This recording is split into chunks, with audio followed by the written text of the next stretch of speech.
Hello, my name is Tara Hein, and today I will examine the place of well-being in the development discourse, using this analysis to demonstrate the continued coloniality of development. I want to start off with the seemingly simple question: what does it mean to live well?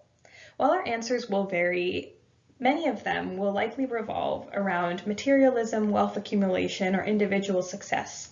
In this country, living well is often interlinked with consumption.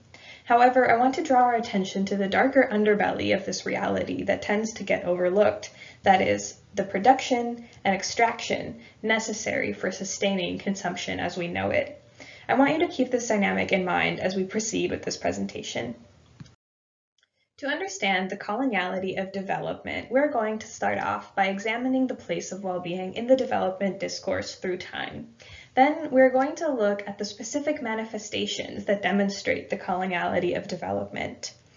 We will revisit the question of what it means to live well, this time answering it based on the concept of Buen Vivir, which is based on Andean worldviews and understandings of living a good life. Finally, I will conclude by proposing a constellating practice, explaining this as a potential solution for reducing the coloniality of development. Before we get started, it's important to understand the term coloniality.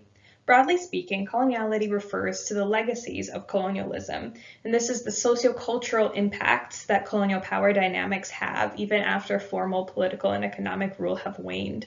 This is a reference to the continued imbalance of power, the domination of one worldview over another, and often coloniality has this kind of Eurocentric connotation, but by extension, this can now more generally be understood as Western-centric. In its broadest sense, development refers to the organized pursuit of human well-being. Some scholars argue that development finds its roots in the Christian missionaries of the 15th century, going out to enlighten the primitive and backwards peoples of the colonies, always justifying their efforts with the aim of improving people's lives. In the last 600 years, development has undergone a quite radical transformation. Throughout the 20th century, development was mainly considered an economic endeavor, and it was primarily measured using GDP per capita. However, over time, the economic focus of development gained increased criticism, and in response, economists began to devise new measures for development. One of these is the Human Development Index, which uses education, life expectancy, and income to assess development on a global level. This last shift is pretty significant because it transformed the place of well-being in the development discourse. So in this sense, economics became more of a means to an end, to which the end was human well-being, right? So as opposed to economics being the focus was now human well-being in and of itself. And this is ultimately where we are today in the discourse. So with well-being as the central measure of development, we are forced to ask the question, does development improve well-being? And this brings back the question from the beginning of the presentation, which is, what does it mean to be well? And most importantly, who decides? It is interesting to note, for example, that the Human Development Index focuses on measuring the consumption aspects of human life, so consuming education or consuming healthcare, and it focuses on individual success, right, for example, in the form of income. But it disregards environmental impacts caused by the production and extraction aspects of this consumption feature. So this is just something interesting to note as we move forward. So why does all of this matter? When we look at coloniality in conjunction with development, specifically focusing on the place of well-being within the development discourse and its goals and in its metrics, it becomes evident that the Western understanding of well-being continues to dominate the conversation. Ultimately, this framework reproduces colonial imbalances of power. We see the emergence of a center-margin dynamic where one understanding of well-being, which is the Western understanding, is considered more important or more correct than the other. And so this overshadows and imposes itself on other worldviews and peoples who might not necessarily share the same values or understandings of well-being. This contributes to the creation of a monolithic ideology where there is no room for diversity or plurality, for different worldviews and understandings of well-being. So this picture is from the United Nations Development Program's website, and it allegedly shows Indigenous support for the Sustainable Development Goals. I don't know about you, but this picture makes me extremely uncomfortable. We have some of these goals that are undisputable, for example, zero hunger, right? There is nothing that we should try to romanticize about poverty. Yet other goals, for example, goal 8 refers to economic growth, right? And non-Western and Western critics of development alike have agreed that economic growth is not necessarily a universal aspiration, right? It is a Western construct of an essential component of human development, but this is not a like worldview or an aspiration shared by everyone.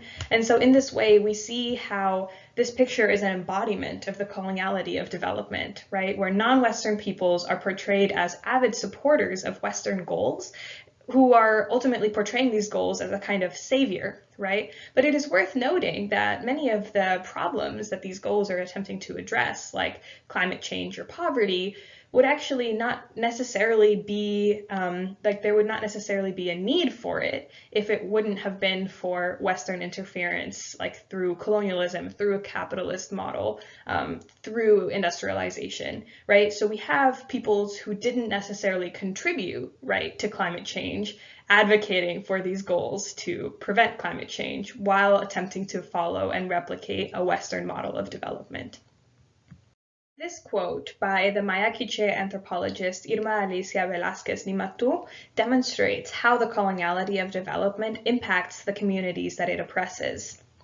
Progress has arrived, they told us, and we substituted the mashan sheet for the plastic bags. And see, there is the sea today carrying our waste and miseries. We must stop being backward Indians, they yelled at us, and we agreed to stop planting our food, and we began to feel part of development as we went to shopping centers to buy what we stopped producing, our corn, beans, and vegetables. The coloniality of development can be further demonstrated by examining an alternative understanding of what it means to live well. Let us revisit the question posed at the beginning of this presentation. What does it mean to live well?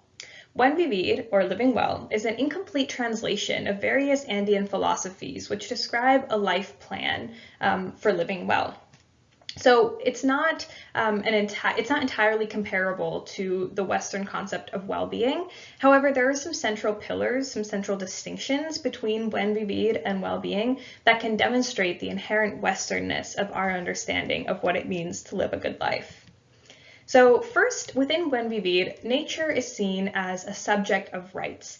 In this way, nature is not seen as a resource that is available for human exploitation and there to further human progress. Instead, humans are seen as part of this larger cosmic fabric in conjunction with nature.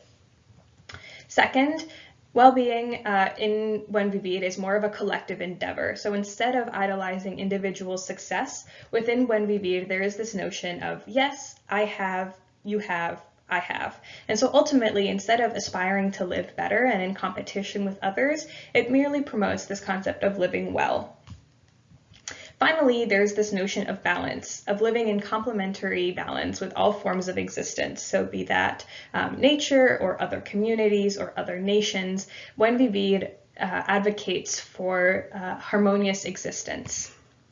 One of the central distinctions between Buen Vivir and the contemporary development discourse is that within Buen Vivir there is no linear progress in human history. So there's no beginning or end in time. Development can only exist as long as its counterpart, underdevelopment, also exists, right? And so by removing this notion that there is before and an after in human history, right, a point where we were and no longer want to be in this kind of streamlined understandings of what human society should aspire to, this is like the central break that Buen Vivir does with the contemporary development discourse.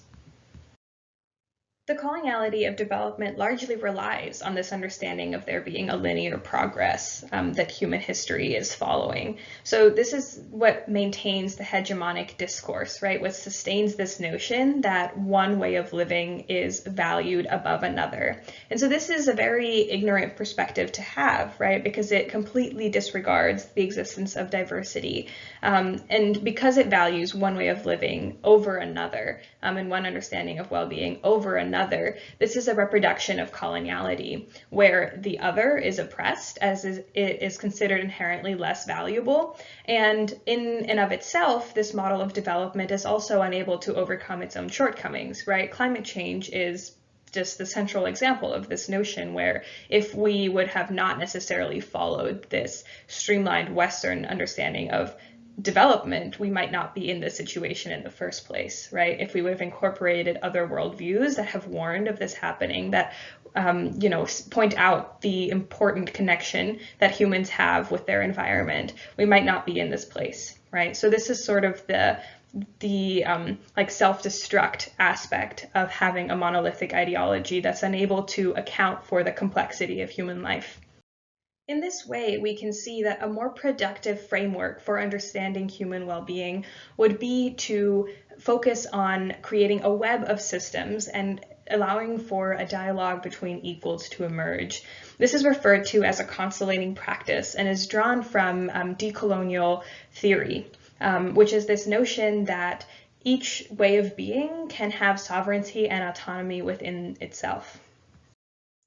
In moving beyond the coloniality of development, right, it's central to overcome this central margin dynamic that is unable to explain the complexity of human life, right, that is colonial in nature because it relies on oppressive and extractive systems. This can be done by relying on a more constellative approach, where dialogue and consensus are central. And in dialogue and consensus, diversity is respected. Diversity would be a central value here. And Western ideals would not govern the conversation, right? It wouldn't be one way of life considered to be the ideal way of life, but instead there would be this constant conversation between alternatives, and it wouldn't be abolishing all Western notions and all Western paradigms, but instead incorporating the other into the conversation. However, here is the critical point. The other needs to have sovereignty and agency over itself, right? And so this conversation needs to happen between two equal worldviews. It cannot be the Western framework that then chooses to interview and to include the other, like almost in an act of charity, into the conversation, but rather it has to recognize other worldviews as equals. Only then can we achieve this kind of coexistence within the different understandings of well-being.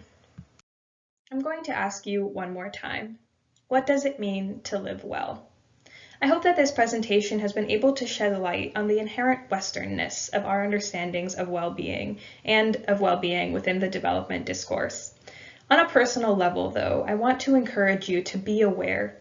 Be aware of where our beliefs come from, of how they govern our lives and the decisions we make, ultimately always continuing to question what we think we know, and always listening to other perspectives that differ from our own, because this can be a really enriching experience for ourselves, and ultimately this is also how we can begin to overcome the coloniality of development. Thank you so much.